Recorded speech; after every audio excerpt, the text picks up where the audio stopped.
Drug suspect nahuli sa buy-bust operation sa Katayngan, Masbate. Nahuli ng mga otoridad ang isang drug personality sa ikinasang buy-bust operation noong October 17, 2020. Alas 5:20 ng hapon sa Sitio Bahada, Barangay Poblasyon sa nasabing bayan.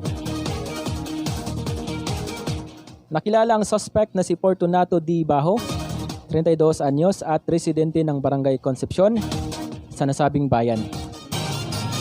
Nahuli ito ng pinagsanib na puwersa ng Katayngan Municipal Police Station na pinangunahan ni Police Captain Joven Moriones sa ilalim ng superbisyon ni Police Major Rostom de la Torre kasama ang iba pang mga elemento ng operasyon kontra droga. Nakumpiska mula sa kustodiya ni Bajo ang 3 sachet ng pinaniniwalaang shabu, 500 pesos na marked money at 100 pesos na personal money. Giit ni Bajo na hindi sa kanya ang mga nakuhang sachet ng pinaniniwalaang shabu.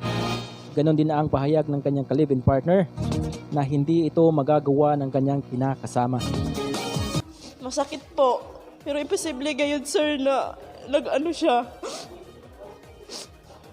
Kaya nagtrabaho man na sa construction worker.